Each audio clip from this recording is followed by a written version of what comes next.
Hello, welcome to Doc Productions again. In this tutorial, I am going to show you how to set up an external video editing program in Sony Vegas and how to do basic editing inside of Sony Vegas without third-party software. Now, for this program, I'm going to be using Audacity, which you can download in the description of the YouTube video. Now, real quickly, let me go and set up that audio editing right fast. Let's see, here we are.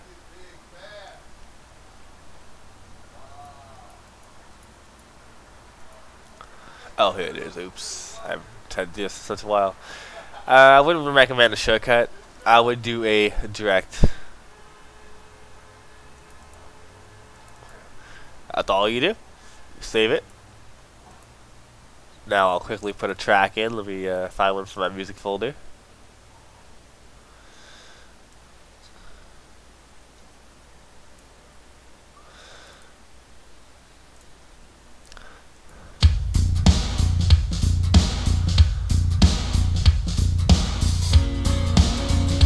Now let's say you want to add something in here. Like Sony Vegas, it has pretty basic audio editing skills. I mean, you can crossfade in and out. You just drag on the upper left, and that will make it so that it will build up to that. And when it gets to the line that you built it to, it will go back to its original presets in the song. But let's say you want to do something a little more complex. You don't want to have to split it up into different parts. You want to do it all in one program. So you can right-click it and go to Open in Trimmer. Or not Open in Trimmer, oops. Open in Audio Editor. It'll export it out, and there you go. It's an audio editing program. Let me go ahead and just fix my bloody one. There we go.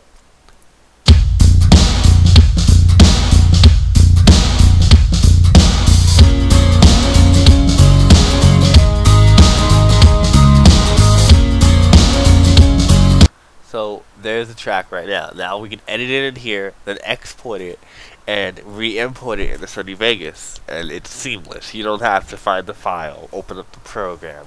It automatically opens the program, puts it in there, and depending on your settings, it might even actually replace the old one. If you save it over that, it'll automatically take those settings. Now, I'm not going to really go into Audacity because that is a very complex tutorial in itself. There's a lot of stuff you can do. All I can say is that you play around with the effects page and the different types of settings that you can apply on each track and splitting it up, adding different effects. That should be on stereo. There we go. So ensure that's on stereo, and when you want to export it, you simply just go to export. You export it as a MPEG-3. No, what is it? MP3. Oh, that's right. For that one, you're going to need a Codec, which is what you get from the Audacity website. Let's see if they'll let me. The newest packages. Yep. You need to get the lame.inc. Now, normally you can just, let's see if it'll, nope, that's going to take too much time. But it pretty much shows you where to go. I might as well just, let's see.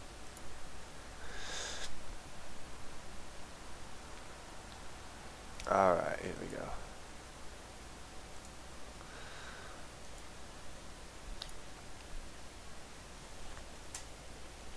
And what this is basically a DLL. It basically specifies how the MPEG-3 codec works, which is, I keep saying MPEG-3, but it's MP3, commonly to everybody else.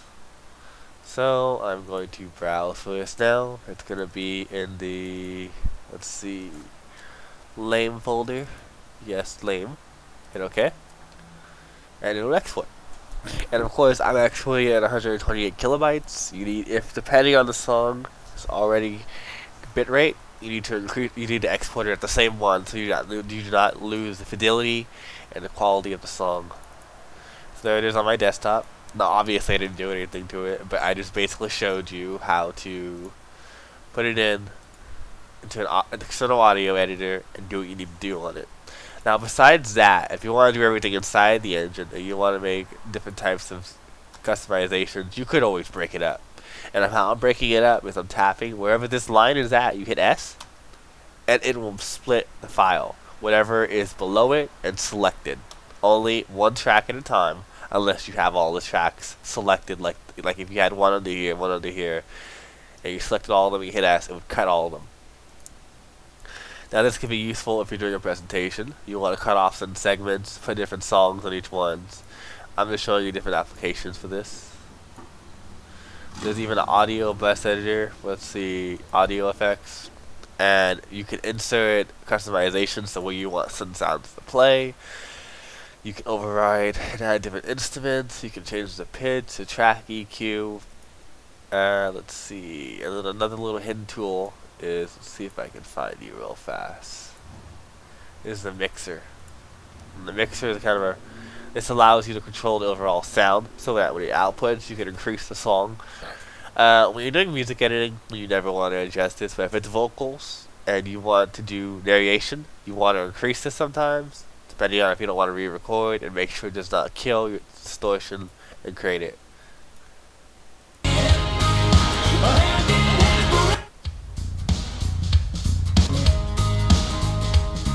See how it cuts out, and cuts back in. Now another good application for that is suspense. You can add different visual elements that will kind of build up to something, and a normal song will not have that kind of, how do you say it, intensity in it. If you do not fade out and fade in sometimes to build the next scene up.